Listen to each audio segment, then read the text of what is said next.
Hello दोस्तों, मैं गुंजन सिंह स्वागत करती हूँ आपका आपके अपने चैनल टारगेट विद हिंदी पर। तो दोस्तों, रस, छंद और अलंकार ये होते हैं काव्य के अंग, जिसमें से हमने रस और छंद को कंप्लीट कर लिया है और हमारा आज का टॉपिक है अलंकार। तो बिना समय को व्यर्थ किए हम सीधे टॉपिक पर आते हैं। देखिए, अलंकार, अलम प्लस कार। अलम का अर्थ होता है भूषण या सजावट और कार अर्थात क्रिया, यानी जो सजावट के काम आए, जो सजावट करे वो क्या है, वो अलंकार है। काव्य की शोभा बढ़ाने वाले तत्व अलंकार हैं। काव्य की शोभा बढ़ाने वाले तत्व अलंकार हैं। जिस तरह से एक स्त्री की शोभा आभूषणों से बढ़ती है, ठीक उसी तरह से जो काव्य है, काव्य की शोभा अलंकार से बढ़ती है। ठीक है ना। एक और चीज़ ध्यान रखने वाली है कि अलंकारों से जो शोभा है वो बढ़ती है, उत्पन्न नहीं होती है, बढ़ती है।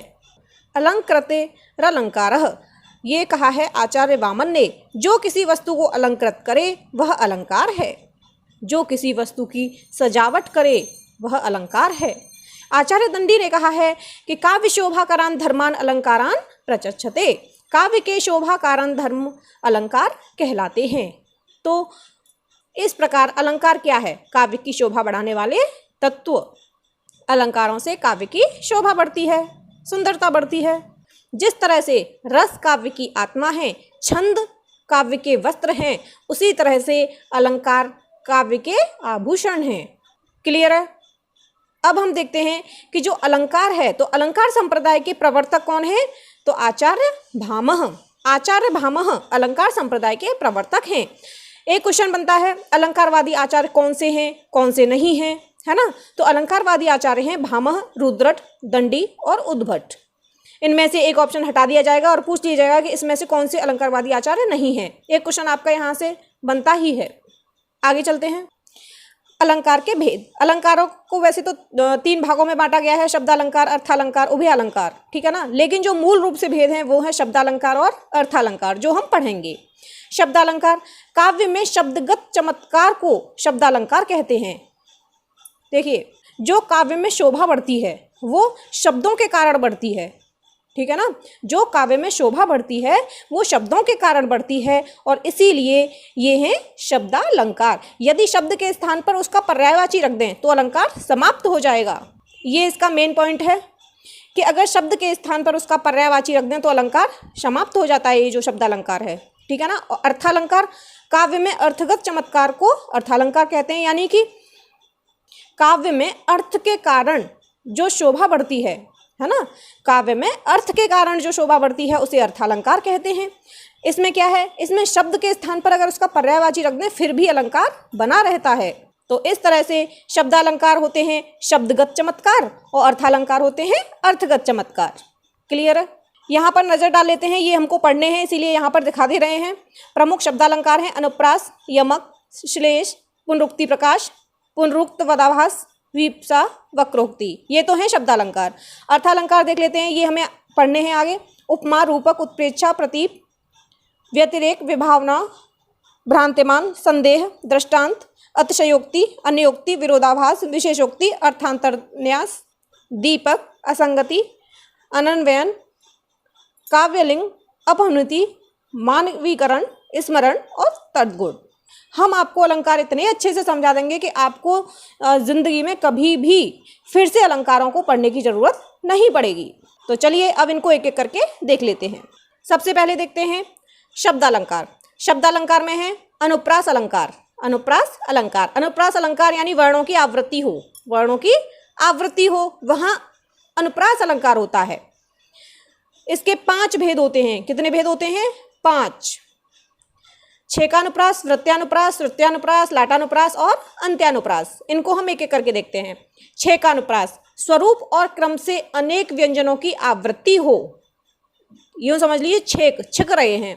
जैसे रीझ रीझ रहस रहस हंस हंस उठे, तो यहाँ पर रीझ रीझ रीझ, ठीक, जो रीझ है वही क्रम से आया है रीझ।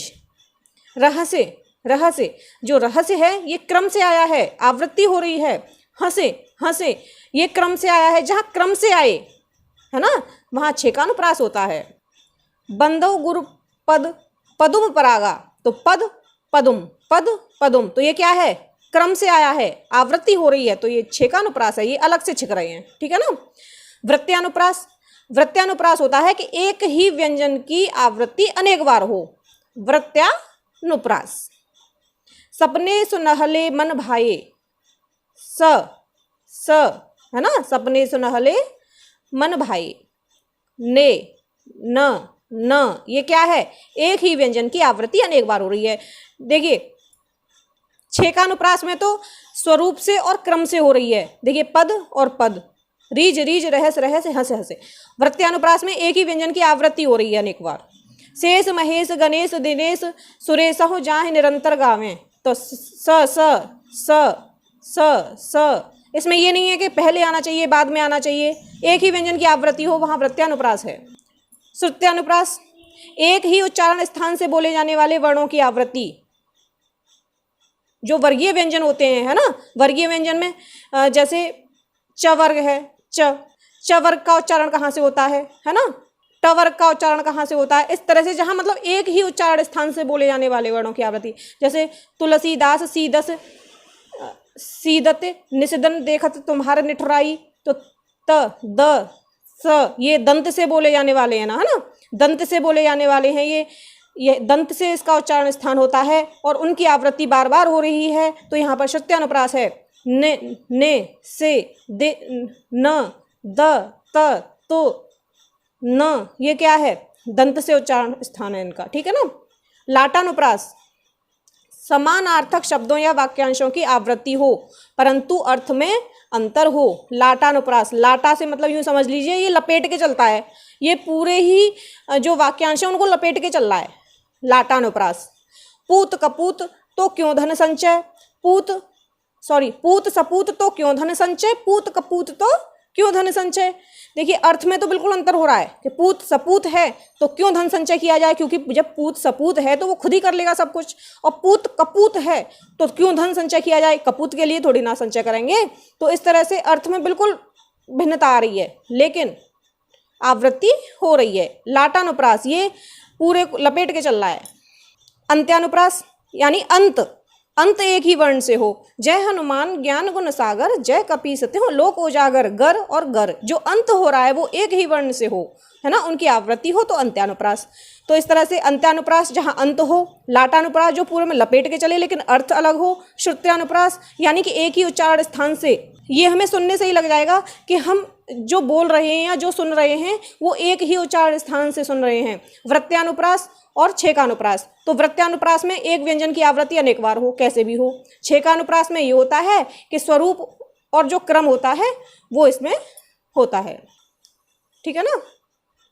तो इस तरह से जो अनुप्रास अलंकार है इसका मतलब ही वर्णों की आवृत्ति है, चाहे तो स्वरूप और क्रम से व्यंजनों की आवृत्ति हो, चाहे एक ही व्यंजन की आवृत्ति हो, चाहे एक ही उच्चारण स्थान से बोले जाने वाले वर्णों की आवृत्ति हो, चाहे पूरे को लपेट के चले, है ना, पूरे वाक्यांशों को लपेट के चले, चाहे पद के अंत में एक ही वर्ण की आवृत्ति हो, कुल मिला के जो अनुप्रास अलंकार है उसमें वर्णों की आवृत्ति होती है।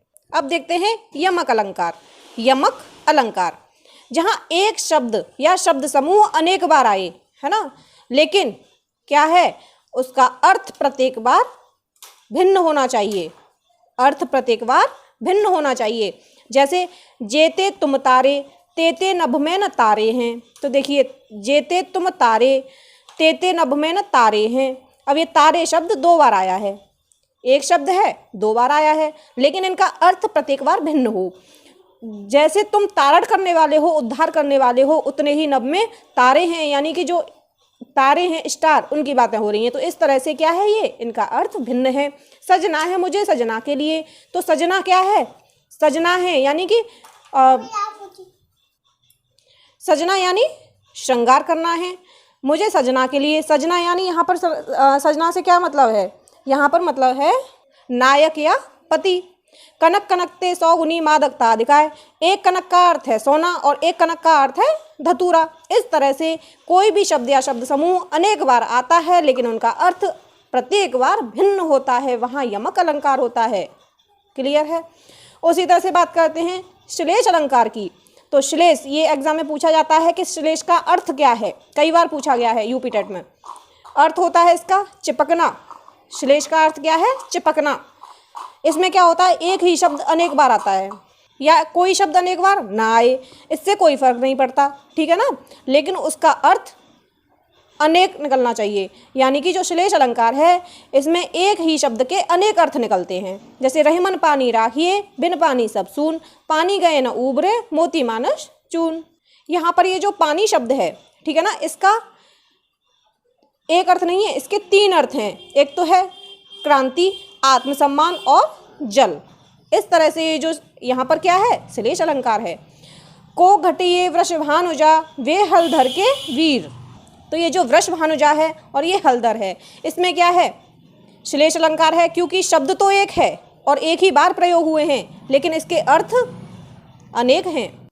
क्योंकि जो वृषभानुजा है ये किसकी हैं, ये वृषभानु की पुत्री हैं राधा, उनके बारे में बातें हो रही हैं और गाय के बारे में बातें हो रही हैं।